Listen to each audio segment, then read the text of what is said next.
ভাই আল্লাহ যদি আমাকে নিয়ে যায়, আমার বাচ্চাটার দিকে একটু খেয়াল রাখেন। তো এই কথাটা আমি বলতে পারিনি। আব্বার একটা মানে আপনি যদি বলেন যে আমার সারা জীবনের যেটুকুন সততা, সাহস, লড়াই, এটার দুনিয়ার সমস্ত শক্তি আমার আব্বা। তিনি কোনো রাজপ্রাসাদ থেকে আসেননি, এসেছিলেন মানুষের ভিড় থেকে, রিকশার পাশে হাঁটতে হাঁটতে, হাত বাড়িয়ে কথা বলতে বলতে। তার নাম শরীফ উসমান হাদী। তিনি ছিলেন না ক্ষমতার উত্তরাধিকারী, ছিলেন দায়িত্বের উত্তরসূরি। যে দায়িত্ব মানুষের কথা বলার, যে দায়িত্ব অন্যায়ের সামনে দাঁড়ানোর। ও কোরআনের হাফেজ, মনে হয় 21 না 22 বছরের, 2 চোখ চিরতরে হারাই গেছে, আলো ফিরবে না। তো আমার কাঁধে হাত রেখে বললো কি যে হাদি ভাই আমার সপ্তাহখানেকের জন্য আমার একটা চোখে একটু আলো ফিরিয়ে দেওয়া যায়। আমি বললাম ভাই 1 সপ্তাহের জন্য কেন? বললো ভাই অন্তত আমার মাকে আমার খুব একবার দেখতে মন চায়। আমার মা আমাকে অনেক নিষেধ করছিল অন্তরণে যাইতে, আমি ফিরে আসার সময় মারে দেখি নাই। আমার একটাবার মন চায় আমার মারে দেখি। হাদী বিশ্বাস করতেন রাজনীতি মানে শুধু মঞ্চ নয়, রাজনীতি মানে মানুষের দুয়ারে পৌঁছানো। ভোট মানে শুধু ব্যালট নয়, ভোট মানে সম্মান, সম্পর্ক আর বিশ্বাস।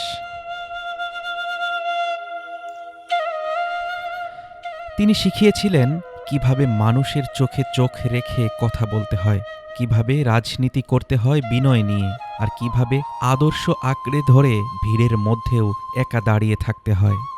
আমি কত সম্পর্কে যাহা পাই যাই করুনি, আমি নিত্য পাগলের ছন্দ, আমি আপনার তালে নিতে যাই, আমি মুক্ত জীবনানন্দ, আমি হাম্বির, আমি ছায়ানট, আমি হিন্দল, আমি চলচঞ্চল টমকি চমকি, কত যেতে যেতে চকিতে চমকি, হিন্দি আদি হিন্দল, আমি চকলা চকল হিন্দল।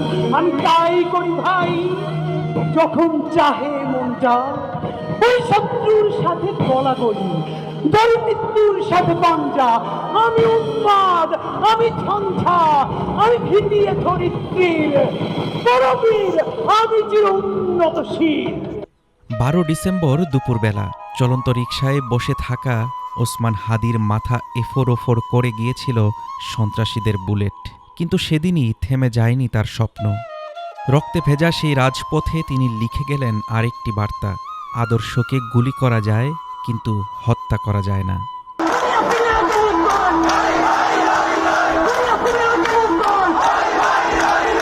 সিঙ্গাপুরের হাসপাতালের বিছানায় নিভৃতে লড়েছেন তিনি। শরীর হার মানলেও মন হার মানেনি। আজ তিনি নেই, কিন্তু হারিয়ে যাননি। কারণ যিনি মানুষের বুকের ভেতরে জায়গা করে নেন, তিনি কখনো কবরের ভেতরে বন্দী থাকেন না।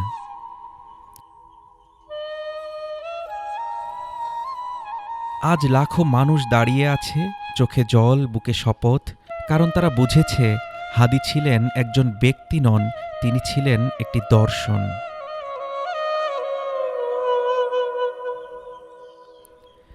ঢাকা বিশ্ববিদ্যালয়ের মাটিতে কাজী নজরুল ইসলামের পাশে আজ শুয়ে আছেন তিনি। বিদ্রোহী কবির পাশে শুয়ে থাকলেন আরেক বিদ্রোহী।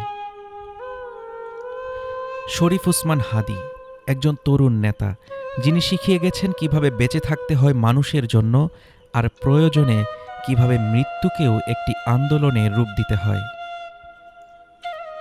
আজ হাদী নেই, কিন্তু হাদী শেষ নয়, কারণ আজ থেকে হাজারো কণ্ঠে একটাই উচ্চারণ: আমরা সবাই হাদী, আমরা সবাই Hadi. Desk report, Dhaka today.